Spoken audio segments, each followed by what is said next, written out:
സഹോദരീ സഹോദരന്മാരെ, ഇങ്ങനെയും വേണ്ടി വന്നിരിക്കുകയാണ്. സാധാരണ മുനിസിപ്പൽ കൗൺസിലുകളിൽ ഭരണം നടത്തേണ്ട അതിന് നേതൃത്വം കൊടുക്കുന്നവരാണ് ഈ സെക്രട്ടേറിയറ്റിന് മുന്നിൽ ഞങ്ങൾക്ക് കാര്യങ്ങളൊന്നും നിർവഹിക്കാൻ കഴിയുന്നില്ല എന്ന പരാതിയുമായി എത്തേണ്ടി വന്നിട്ടുള്ളത്. ഇത് ഒരു സമീപനത്തിന്റെ പ്രശ്നമാണ്. തദ്ദേശ സ്വയംഭരണ സ്ഥാപനങ്ങൾക്ക് അധികാരവും കൂടുതൽ ഫണ്ടും അനുവദിക്കുക എന്നതാണ് എല്ലാ കാലത്തും ഇടതുപക്ഷ ജനാധിപത്യ മുന്നണിയും ഇടതുപക്ഷ ജനാധിപത്യ മുന്നണി നേതൃത്വം നൽകിയ സർക്കാരുകളും ചെയ്തു വന്നിട്ടുള്ളത്. നമുക്കറിയാം, കേരളത്തിലെ തദ്ദേശ ഭരണ മേഖല രാജ്യം തന്നെ അത്ഭുതത്തോടെ നോക്കിക്കണ്ടൊരു മേഖലയാണ്. നാം നടപ്പാക്കിയ ജനകീയ ആസൂത്രണം അത് 25 വർഷം പിന്നിട്ട കാലമാണിത്. അതിലൂടെ ആസൂത്രണ രംഗത്തും പദ്ധതികൾ നടപ്പാക്കുന്നതിലും തീർത്തും വ്യത്യസ്തമായ സമീപനമായിരുന്നു ഇടതുപക്ഷ ജനാധിപത്യ മുന്നണി സ്വീകരിച്ചത്. അതിന്റെ ഭാഗമായി തദ്ദേശഭരണ സ്ഥാപനങ്ങൾ നടത്തിയ പ്രവർത്തനത്തിലൂടെ നാടാകെയും വൻ കുതിപ്പാണ് നേടിയത്. വലിയ തോതിൽ പദ്ധതികൾ നടപ്പായപ്പോൾ കേരളത്തിന്റെ വലിയ വളർച്ചയ്ക്ക് അതൊരു വഴിയായി മാറുകയായിരുന്നു. ഇത് ഇടതുപക്ഷ ജനാധിപത്യ മുന്നണിയുടെ സമീപനമാണ്. എന്നാൽ UDF എല്ലാ കാലത്തും ഇതിൽ നിന്ന് വ്യത്യസ്തമായ സമീപനമാണ് സ്വീകരിച്ചു വന്നിട്ടുള്ളത്. ഇന്നലെ ബഹുമാനായ കേരളത്തിന്റെ മുഖ്യമന്ത്രി പറയുന്നത് കേട്ടു. സാധാരണ പറയുന്നത് പോലെ തന്നെയാണ് ഇന്നലെയും അദ്ദേഹം പറഞ്ഞത്. നേരത്തെ അസംബ്ലിയിൽ ആ കാര്യം പറഞ്ഞപ്പോൾ ഞങ്ങള് അദ്ദേഹത്തിന്റെ മുഖത്ത് നോക്കി തന്നെ എന്തായിരുന്നു കേരളത്തിൽ സംഭവിച്ചത് എന്നത് വിശദീകരിച്ചതാണ്. അദ്ദേഹം ഇന്നലെ ആവർത്തിക്കുന്നതായി കണ്ടത് കേരളത്തിൽ ഇടതുപക്ഷ ജനാധിപത്യ മുന്നണി ഗവൺമെന്റിന്റെ കാലയളവിൽ തദ്ദേശ സ്വയംഭരണ സ്ഥാപനങ്ങൾക്ക് നൽകേണ്ട അവസാന ഗഡു നൽകാതെയാണ് പോയത് എന്നാണ്. ഇത് തീർത്തും വസ്തുതാവിരുദ്ധമായ കാര്യമാണ്. പക്ഷേ മുഖ്യമന്ത്രിക്കുള്ള ഒരു പ്രത്യേകത വസ്തുതാവിരുദ്ധമായ കാര്യങ്ങൾ ആവർത്തിച്ച് പറഞ്ഞുകൊണ്ടിരിക്കുമെന്നുള്ളതാണ്. അതിനെ ഒരു തരത്തിലുള്ള ജാള്യതയും അദ്ദേഹത്തിന് കാണുന്നില്ല. താൻ വഹിക്കുന്ന സ്ഥാനത്തിന്റെ പ്രത്യേകത മറന്നുകൊണ്ടാണ് വസ്തുതാവിരുദ്ധമായ കാര്യങ്ങൾ അദ്ദേഹം അവതരിപ്പിച്ചുകൊണ്ടിരിക്കുന്നത്. എന്താണ് വസ്തുത? തെരഞ്ഞെടുപ്പ് പ്രഖ്യാപിക്കപ്പെട്ടു. LDF സർക്കാർ തദ്ദേശ സ്വയംഭരണ സ്ഥാപനങ്ങൾക്ക് നൽകേണ്ട വിഹിതം ശരിയായ രീതിയിൽ തന്നെ നൽകുന്നതിന് തീരുമാനിച്ചു. അപ്പോഴാണ് തെരഞ്ഞെടുപ്പ് പ്രഖ്യാപിക്കപ്പെട്ടതിന്റെ ഭാഗമായുള്ള കോഡ് ഓഫ് കോണ്ടക്റ്റിന്റെ പ്രശ്നം വരുന്നത്. അപ്പോ തെരഞ്ഞെടുപ്പ് കമ്മീഷന്റെ അനുമതി വേണം എന്ന നില വന്നു. ഇതൊരു പുതിയ കാര്യമല്ല. പുതുതായി ഏതെങ്കിലും തരത്തിൽ ആനുകൂല്യം നൽകുന്നതല്ല.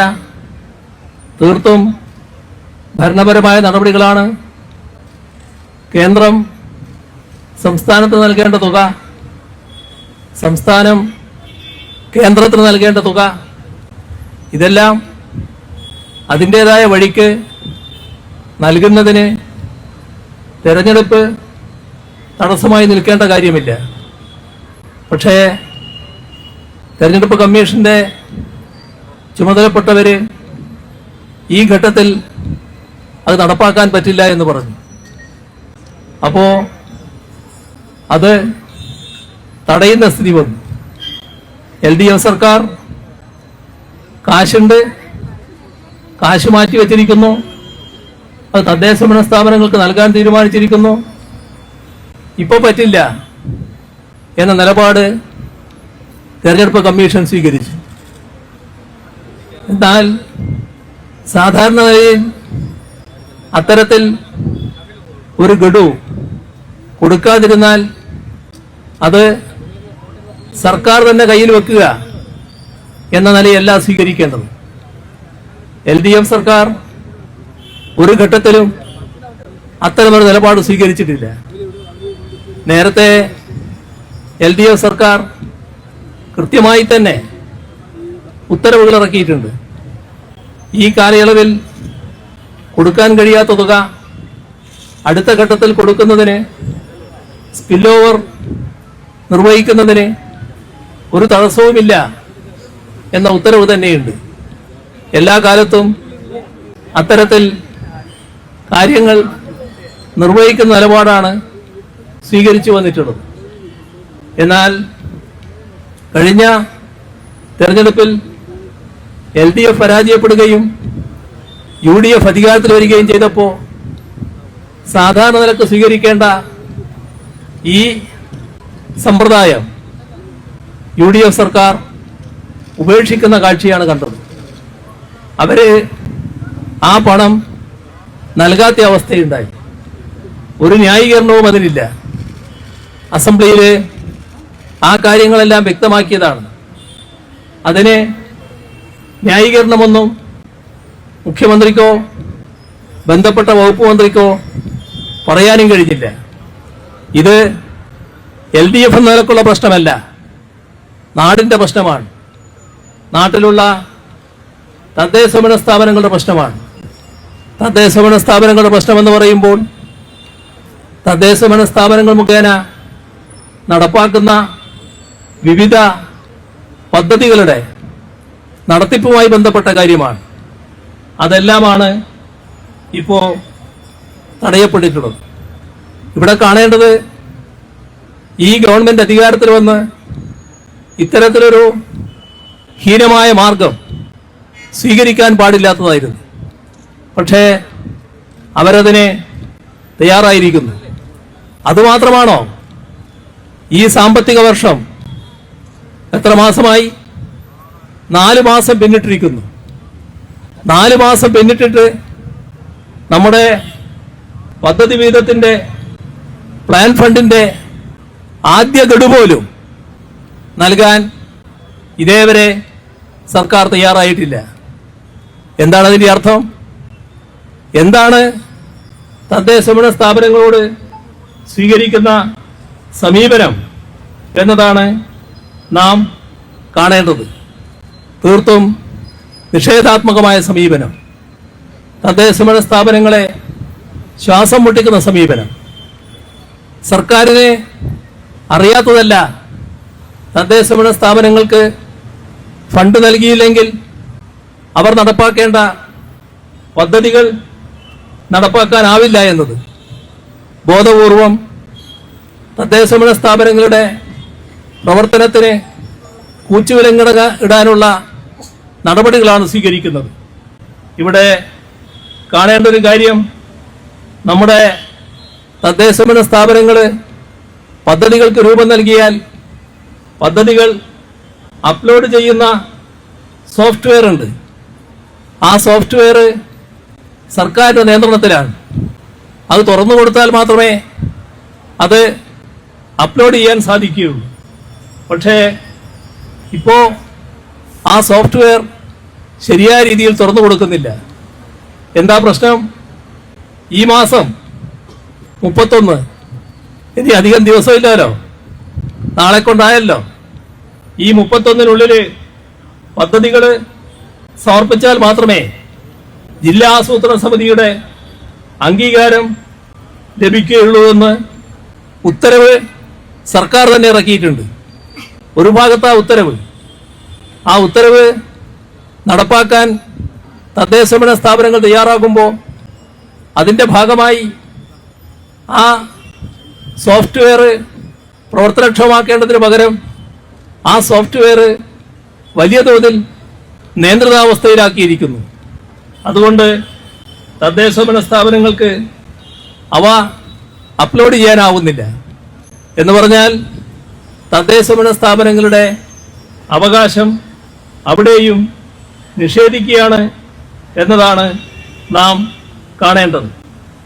ഇവിടെ LDF സർക്കാർ 2016 അവതരിപ്പിച്ച ബജറ്റിൽ നമ്മുടെ സംസ്ഥാനത്ത് പ്ലാൻ ഇനത്തിൽ വകയിരുത്തിയിരുന്നത് 10,189 കോടി രൂപയാണ്. പക്ഷേ പുതുക്കിയ ബജറ്റിൽ 8,685 കോടിയായി UDF അത് വെട്ടിക്കുറച്ചു.